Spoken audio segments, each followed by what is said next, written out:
আলহামদুলিল্লাহ, সকল প্রশংসা মহান আল্লাহ আমাদের আদি পিতা হযরত আদম সদরুল্লাহকে আল্লাহ পাক প্রথম রূপে সৃজন করে তিনার নূর থেকে নূর দান করে জীবিত করেছিলেন। তিনি তিনার বাকশক্তিকে উপলব্ধি করে তিনি বলে উঠেছিলেন আলহামদুলিল্লাহ। আমরা সকলে একবার বলি আলহামদুলিল্লাহ। যে নবীর নবুয়তে আমরা মানব জন্ম পেয়েছি, ধর্ম পেয়েছি, তিনি হলেন হযরত মুহাম্মদ সাল্লাল্লাহু আলাইহি ওয়াসাল্লাম। তিনার নামের খাস দুরূদ আমরা সম্মিলিতভাবে একবার পাঠ করি। আল্লাহুম্মা সাল্লি আলা সাইয়্যিদিনা মুহাম্মাদ ওয়া সাল্লাল্লাহু আলাইহি ওয়াসাল্লাম। সর্বোপরি এই দ্বীনি ধর্মের অবতার বাহক যিনি হলেন মুর্শিদ আদম নূর। তিনি আমাদের জন্য আদম কালেমা ফরজ করে দিয়েছেন। আমরা সবাই একবার সম্মিলিতভাবে সেই আদমের কালেমা পাঠ করি। লা ইলাহা ইল্লাল্লাহ হযরত আদম রাসূলুল্লাহ। উপস্থিত জালসার ভাই ও বাবারা, পর্দার আড়ালে মা ও বোনেরা এবং মাইকের আওয়াজ যত দূর যাচ্ছে, যারা এই মুসিবত শ্রবণ করতেছেন, সবার প্রতি আমার সালাম। আসসালামু আলাইকুম ওয়া রাহমাতুল্লাহ। সর্বোপরি আল্লাহ পাক আমাদেরকে এই পিতা আদম থেকে, মা হাওয়া থেকে আমাদের এই মানব জন্ম প্রতিফলনে এই পৃথিবী চালিত হচ্ছে। আর এই মানবের জন্য অনেক কিছু যদি বলা হয়, যেমন পীর ফকিররা বলে 18,000 মাখলুকাত, এই সবই এই একটা জাতির জন্য আল্লাহ পাক পৃথিবীতে প্রেরণ করছেন। কারণ এই পৃথিবীর মানব সবাই, কিন্তু গোত্রে গোত্রে ভাগ আছে, জাতে জাতে ভাগ আছে, ধর্মীয় ভাগ আছে, কিন্তু সবাই মানুষ। শব্দ একটাই, নারী আর পুরুষ। এখানে ধর্ম পালন করার বিষয়টা হলো যার জীব এখতিয়ার। যেমন এই ইসলাম ধর্মের মানুষ আছে, সেই দাবি করে আমি মুসলমান, কিন্তু একাত্ম নামাজ পড়ে না, বরঞ্চ মদের আড্ডায়, জুয়ার আড্ডায়, গাজার আড্ডায় সময় পার করতেছে। তারাও ইসলামের দাবিতে কথা বলে, কিন্তু ইসলাম ধর্মের যিনি ধারবাহক ছিলেন তিনি হলেন হযরত মুহাম্মদ সাল্লাল্লাহু আলাইহি সাল্লাম। তিনি পৃথিবী ত্যাগ করলেন, বললেন যে আর কোনো নবী রাসূল আসবে না। আমাদের জন্য কি রেখে গেছেন? ধর্মীয় গ্রন্থ আল কুরআন। ধর্মীয় গ্রন্থ আল কুরআন। কোনো নবী আর আসবে না। নবীর কালেমা কে পাঠ করাবে? কোনো নবী তো নাই, এখন কে পাঠ করাবে?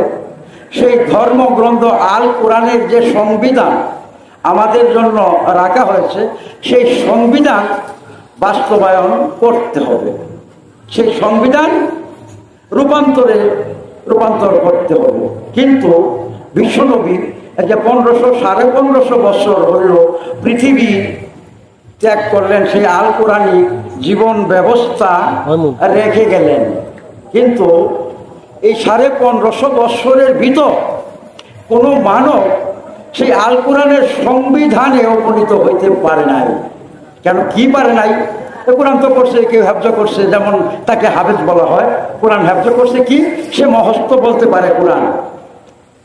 কিন্তু ধর্ম মানার বিষয় কি এই যে আমি মাদ্রাসায় টাইটেল পাস করলাম আর ধর্মীয় আলেম হয়ে গেলাম? যদি মাদ্রাসায় টাইটেল পাস করলে ধর্মীয় আলেম হওয়া যায়, তাহলে আল্লাহ পাক এই কথা কেন বললেন আমি বিনা পরীক্ষায় কাউকে মুমিনের সার্টিফিকেট দেই না? যদি আল কুরআনের সেই সংবিধান অনুসরণ করা হয়, তাহলে সে হতে পারে শিক্ষার আলেম, কিন্তু ধর্মীয় আলেম নয়। কারণ সে হতে পারে শিক্ষার আলেম, ধর্মীয় আলেম নয়। ধর্মীয় আলেম হতে গেলে আল্লাহর কাছে পরীক্ষা দিয়ে তার সেই ধর্মীয় সার্টিফিকেট অর্জন করতে হবে। সেই কুথাজিয়া অজপাড়া গ্রামে মুর্শিদ আমির আলী খমির পুত্র, তিনি মাদ্রাসার বারিন্দায়ও যায় না, কিন্তু একটা কাজ তিনার 7 বছর বা 8 বছর বয়সতেই পালন করতেছিলেন। কোনটা? যে মিথ্যা বলা যাবে না, মিথ্যা বলবো না, হারাম খাবো না, ঝগড়া ফেসাদ করবো না, আমি আমার আল্লাহকে দেখতে চাই। তিনার মনোবাসনা ছিল এইটা। কারণ আমার একটা সময় গেছে দীর্ঘদিন, লং টাইম ওনার সাথে চলাফেরা ছিল, মাসে 4 বারও আসছি, মাসে 4 বারও এই পোতা দিয়ে আসছি সেই ঢাকার থেকে। উনি সেই আল কোরআনের সংবিধান কি, যেমন কোরআনে বলা আছে নামাজ পড়া তো দূরের কথা, অপবিত্র অবস্থায় যার কাছেও যেও না। আচ্ছা, এখন আমাদেরকে যে প্রথা ধরায় দেওয়া হয়েছে, ধর্মীয় প্রথা, অজু করলেই পবিত্র, কিন্তু আল কোরআন তো তা স্বীকারোক্তি দেয়নি যে অজু গোসলে মানুষ পবিত্র হয়। এরকম কোনো সূরা বা আয়াত আল কোরআনে নাই। কি আছে? মিথ্যাবাদীর জবান অপবিত্র। এখন একজন মানুষ সারাদিন মিথ্যা বলে, রাতের বেলা এক মস্ত বড় হেলিকপ্টারওয়ালা মাওলানার ওয়াজ শুনতে গেছে। এই রেকর্ড কিন্তু এখন ইউটিউবে পাওয়া যাচ্ছে, তার নামে ওইটা রেকর্ড হয়ে গেছে যে হেলিকপ্টারওয়ালা মাওলানাটা পাইছে। এখন মাওলানা সব বলতেছে, জুড়ে বলেন সুবহানাল্লাহ, সবে ঘর বাড়ি সব ভরে যাবে, জুড়ে বলেন সুবহানাল্লাহ। কিন্তু এই আলেম সাহেবের কি উচিত ছিল না এই সুবহানাল্লাহর গুণ কি, অর্থ কি আগে এই মূর্খ মানুষদেরকে বোঝান ছিল কিনা? ছিল। আচ্ছা, যদি তিনি বলতো যে ভাইরা বাবুরা, আমি যে বলতেছি সুবহানাল্লাহ বলতে, যারা মিথ্যা বলেন তারা সুবহানাল্লাহ অংশ নিয়েন না, নিলে পাপের বোঝাই ভারী হবে, নেকের বোঝা হালকা হবে না। কারণ মিথ্যাবাদীর জবান পবিত্র, আর আল্লাহ পাকের সেই সুবহানাল্লাহ নামের অর্থ হইল আল্লাহর পবিত্র নাম। আল্লাহর যতগুলা সিফাতি নাম আছে এভাবে বর্ণনা দেওয়া আছে কি, যে সুবহানাল্লাহ, যেমন মনসুর হেলাল সে জয় করেছিল আল্লাহর হক নামের দাবিতে, যখন কথা বলতেছিল আল্লাহ হক, তখন সরার কাজী, তখন সরার বিচার ছিল, তো এবারটা কি করে, এবারটা তো আল্লাহ দাবি দিতেছে দরে প্রায়। কিন্তু সেই আলেমদের কাছে এখনো মনসুর মস্ত বড় ওলি, তার নামের কিতাবও সেই আলেম সমাজ পড়তেছে। তা কি রে বেটা, তো ওই সময় ওই কাফের ছিল, বেদিন ছিল, এখন তোরাই পড়লে, তো এখন উনি আল্লাহ আল্লাহ হইলো কেমনে? তোরার সাথে কোথায় দেখা হইলো?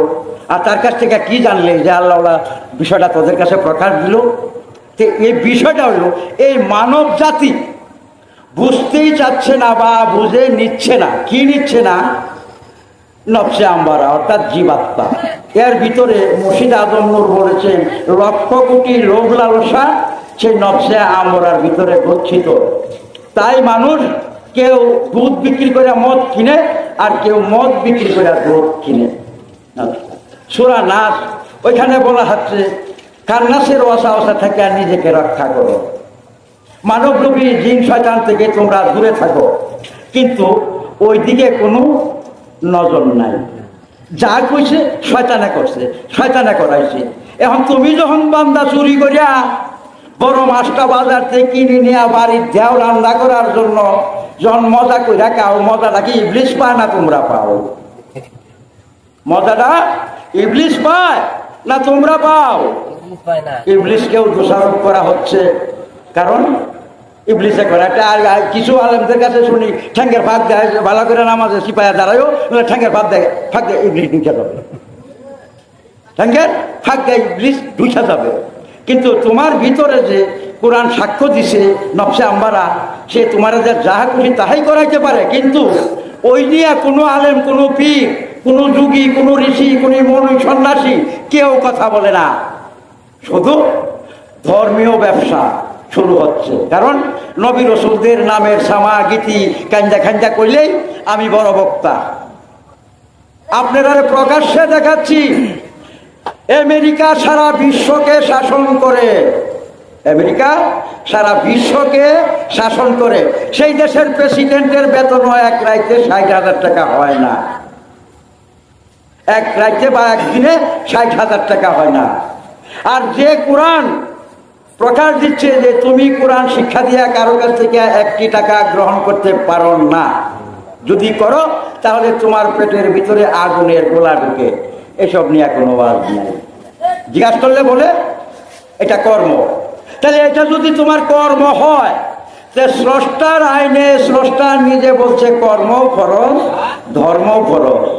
যে কর্মটা যদি তোমার কর্ম হয়, এটা ফরজ, তাই না? তাহলে তোমার কর্ম কোনটা, সেটা তো ফরজ করছে আল্লাহ। মুর্শিদ আজম নূর বলছে দিন থাকিতে অন্ধ যারা, একটু আগে একটা গজল গায়া গেছি, অর্থাৎ প্রতিটা মানব সেই ধর্মীয় দিনের জ্ঞানে, দিনই ধর্ম, সেই ধর্ম জ্ঞানে অন্ধ।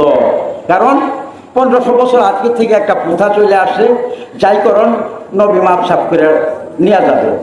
কিন্তু এই বর্তমান যুগের আলেমরা যে কিতাব আপনাদেরকে আমাদেরকে শোনাচ্ছে, বোঝাচ্ছে নবী রাসূলদের নাম দিয়ে, আচ্ছা ইমামদের নাম দিয়ে, রহমতুল্লাহদের নাম দিয়ে, কিন্তু এখানে যে 3টা গোষ্ঠী বাদ পড়লো, এদের কোনো নামগন্ধ নাই।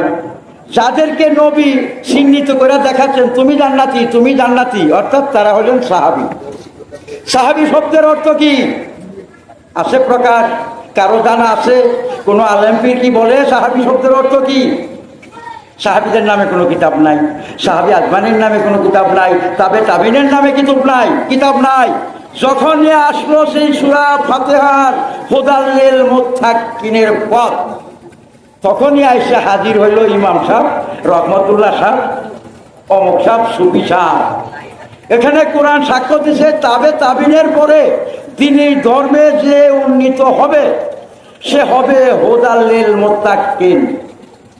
যে কারণে বিশ্বনবী বিদায় হজে বলেছিলেন, আমার কোরআনের সাথে তোমরা কখনোই মিশ্রিত করো না। কিন্তু সেই কোরআনকে বাদ দেওয়া হয়েছে আরো 1200 বছর আগে। কিন্তু কোরআন মানি আমরা মুখের কথা, কিন্তু কোরআনের হুকুমত মানতে গেলে চুরি করা যাবে না, জিনা করা যাবে না, গীবত নিন্দা করা যাবে না, মিথ্যা বলা যাবে না। মিথ্যা বলাটা তো খুবই সহজ, কিন্তু মিথ্যা বাদ দেওয়াটা খুবই একটা কঠিন, কারণ এটা মজার বিষয়। এখন আমি অনুরোধ করব, যারা মুর্শিদ আজম নূরের থেকে সেই দ্বীনি ধর্ম গ্রহণ করেছেন, অনুরোধ এই কারণে করব যে দিন আপনার ভিতরে বিরাজমান, আমার ভিতরে বিরাজমান, সেই দিনকে বোঝার চেষ্টা করেন, সেই দিন দিয়া দেখার চেষ্টা করেন। কেউ কেউ বলে উঠতেছে আমি আদম নূরের রব দ্বারায় কথা বলি। বেকুবি কথা সবার সামনে চলবে না। আদম নূরের কোনো না কোনো সন্তান কিছু আভাস পেয়ে থাকে তার মুর্শিদের তরফ থেকে। রব কি জিনিস আমরা সবকে দেখে নাই, কিন্তু তুমি যখন বলবা যে আমি আদম নূরের রব দ্বারা কথা বলতে পারি, সেই সন্তান বুঝতে পারে, তোমাকে প্রশ্নও করতে পারবে আদম নূরের রব কিভাবে কথা বলে, কি রূপে থাকে। নূরের জলখানি দেখো নাই, নূরের তেজাল রশি দেখো নাই, তুমি আদম নূরের রব হলা হয়ে গেছো। অর্থাৎ নিজেদের ভিতরে ভাঙ্গন ধরানের পন্থা নিয়ে অনেকেই পথ আঁটতেছে। আরেকটা ব্যবসা শুরু হয়েছে, কি ইউটিউবের চ্যানেল খুললে যা খুশি তা বক্তব্য দিলেই কিছুদিন পরে একটা টাকার অ্যামাউন্ট পাওয়া যাবে, একটা টাকার অ্যামাউন্ট পাওয়া যাবে। আর আমাদের কিছু লোকজন উচ্চা করে লাগছে, আরে ভাই আমি তোমাদের গীবত নিন্দা করতেছি না, সত্য দেখাচ্ছি। যদি তুমি আদম নূরের রব দ্বারা কথা বলো, তাহলে আমি আজকে রাত্রে বলবো তোমাকে, তুমি তোমার আদম নূরের রবকে বলো, আগামীকাল তোমার কি করবে দেখাইতে বলো। তারপরে আসো প্রমাণ যে হ্যাঁ আমি আমার রবের সাথে কথা বলছি, তবেই আমি মনসুর বিশ্বাস করবো হ্যাঁ তুমি আদম নূরের রব দ্বারা কথা বলো। আরেকটা বিষয় আছে, আদম নূরের রবে পৌঁছানোর আগে, আদম নূরের রব তার কাছে পৌঁছানোর আগে মাঝখানে তার আগে একটা ডিউটি আছে। যদি কেউ আদম নূরের রবের শরণাপন্ন হয়, আগে তার মুর্শিদের সাথে সাক্ষাৎ হবে। এমনকি সেই ব্যক্তি বাতের ফেলেট লইয়া বলে সমস্ত বাতের উপরে দেখবে মুর্শিদ আমির বসা, ওই বাত খাইতে সাহস পাবে না। ওই গোসল করতে যাচ্ছে সেই পানিতেও দেখবে মুর্শিদ আদম নূর বসা। এই কথা প্রত্যাখ্যান করে এই কথা বাদ দেয়, সেরকম মানব পৃথিবীতে জন্ম কোনোদিনই হবে না। একমাত্র বলবে তারাই যারা মুর্শিদ আদম নূর থেকে সেই হেদায়েতি জীবন গ্রহণ করিয়া নিজেকে তবার গোসল দ্বারা পবিত্র করিয়া সেই সরল রেখার পথ ধরিয়া পথ হাঁটে, তারাই সেই জায়গায় উপনীত হওয়ার সম্ভব হবে, নচেত তার কেউ হবে না। তো মুর্শিদের সাথে দর্শনে কোনো সাক্ষাৎই নাই, দেখাই নাই, আর আমি বলতেছি আমি আদম নূরের রব দ্বারা কথা বলি। তোমরা দর্শন দেখো আর একজন রাজার মতো গল্প করো। দর্শনটা দেখায় কি? তোমার রব বলতে কি আছিল? রব বলতে তোমাদের কিছু ছিল না। যারা মুর্শিদ আদম নূরে থেকে হেদায়েত বা দীক্ষা গ্রহণ করেছো, তাদেরকে মুর্শিদ আদম নূর সেই আদমের রব দান করেছে, যার কারণে মুর্শিদ আদম নূর প্রকাশ করেছেন আমি রব্বে এলাহি, আমি রব্বে এলাহি। তার তারতম্য কি? তার তারতম্য কি? যিনি রব্বে এলাহি, এই আপনি আমার রবে সর্দারও বলতে পারেন, নেতাও বলতে পারেন। যতক্ষণ মুর্শিদ আদম নূর সেই তার রব দ্বারা তুমি আমারে দর্শন প্রাপ্ত না করে 40 বছর যদি একটানা ইবাদত করো, ক্ষমতা হবে না, সম্ভব হবে না। তাই আমি আর অনেক কিছু বলার ইচ্ছা জাগে, কিন্তু বলা সম্ভব না। আপনারা দেখতে পাচ্ছেন একটু আগে একটা হৃদয় বিদারক ঘটনা ঘটে গেছে, কিন্তু এটা আশা করি নাই। আমি সেই ভাইকে অনুরোধ করব, তুমি মুর্শিদ আদম নূরের সন্তান ভাই, তুমিও আমাদের সাথে একমতে আসো, আমরা যাতে আর ঝগড়াঝাটি এইসব কিছু না করতে হয়। আর ভাইদেরকেও বলবো, আমরা যারা মুর্শিদ আদম নূরের থেকে হেদায়েত গ্রহণ করছি, হেদায়েতের সময় উনি যে জিনিসগুলো আমাদেরকে বুঝিয়ে দিয়েছিলেন, আমরা যেন সবাই সেইভাবে রাতের আধারে একটু চেষ্টা করি আর নিজে জানতে পারি যে আমার ভিতরে কে বাস করে। আমার রব বলতে একটা কিছু যে মুর্শিদ আদম নূর দিছেন, যাতে তাকে শনাক্ত করতে পারি, যাতে তার সাথে দিদার মিলন ঘটাইতে পারি, যাতে আমার মেরাজ সম্পূর্ণ হইতে পারে। এই বলে আমি আমার বক্তব্য এখানে সমাপ্তি ঘটাচ্ছি। সুবহানাল্লাহ আবিহামদি, সুবহানাল্লাহ আলিয়ুল আযীম। আসসালামু আলাইকুম ইয়া রাহমাতুল্লাহ।